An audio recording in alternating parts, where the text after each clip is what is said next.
Hey everyone, this is Alex or PolymomoTea, and today I have a video showing how to make this cute little PICO Park scene. And I know I'm kind of late to the game, but I recently played PICO Park and had lots of fun. And I also made it into a Nintendo Switch as well, so I hope you guys enjoyed. So first we're going to make the resin base, so I'm going to take some 2-part resin and pour equal amounts of both parts. And this is a resin that does a 1-to-1 ratio. And I mixed it all together.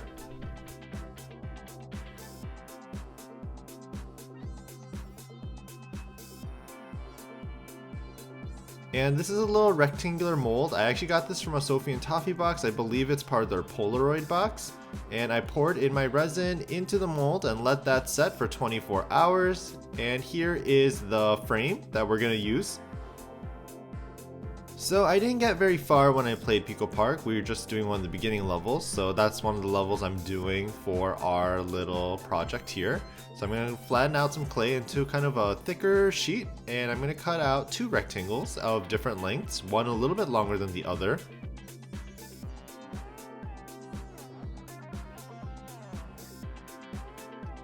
Next, I'm cutting out a little smaller rectangle. It's almost like a little thin sheet, and we're going to place that on top of the longer strip that we made.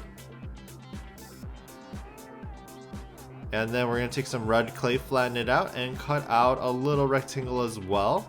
And this will be like the little button that there is to change the lengths of the flooring in the game. And then we're going to take some more orange clay and we're going to cut out little squares for the little like pathways.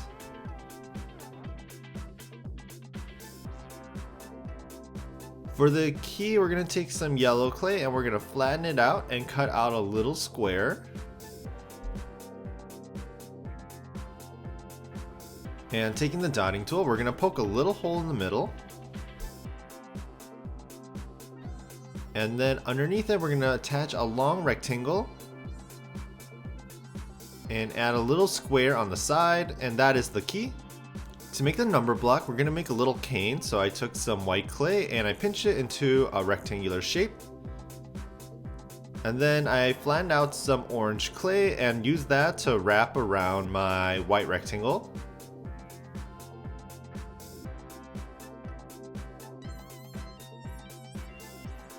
And once it's wrapped around, I just flattened it on each corner until it became a really small little square.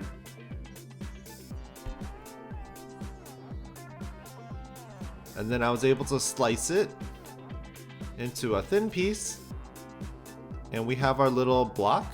And I added a little snake of clay to write out the number 1.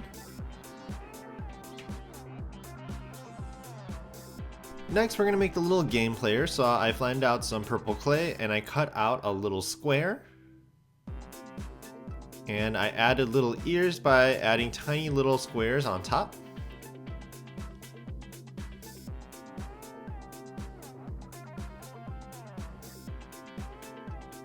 Then for the body, I cut out a little rectangular shape and placed it underneath the head.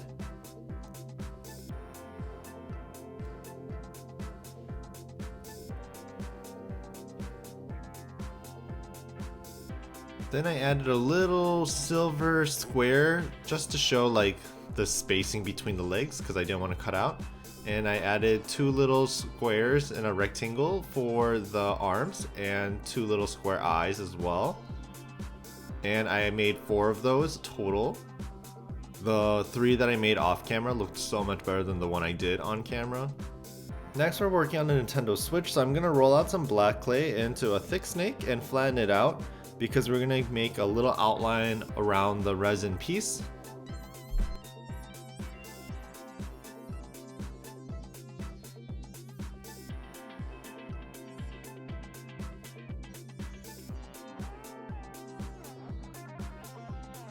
Next, to make the controller, I took some blue clay, and it's a mixture of like peppermint and light blues and stuff to make the Nintendo Switch color.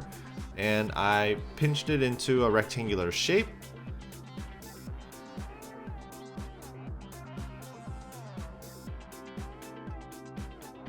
Next, I put it on the Nintendo Switch body, and I just kind of blended the corners, making it a little bit more rounded. And once I have a really good side, we're going to do the same thing with the red clay.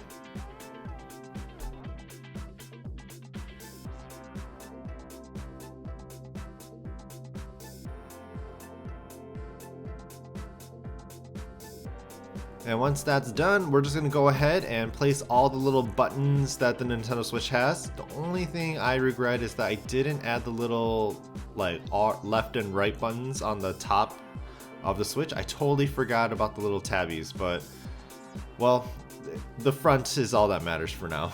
So I hope you guys enjoyed me just putting all these buttons on.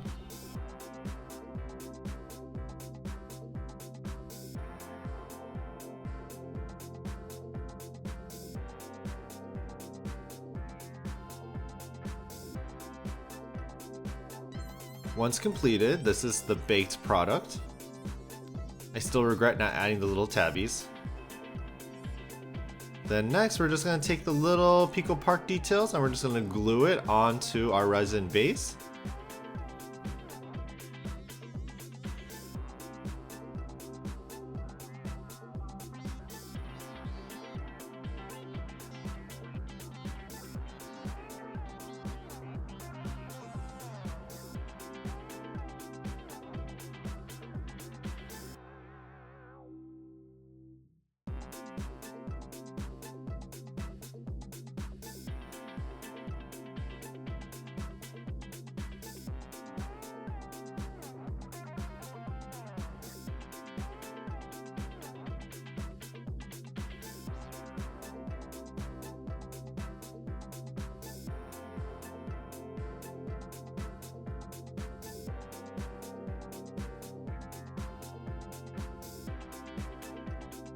And this is the finished product. And you can totally turn this into a shaker charm or just like a resin piece and fill it all together. I didn't because I didn't want to deal with the glare or the bubbles, but this is how it is and I'm really glad of how it turned out. I hope you guys enjoyed this video and thank you all for watching.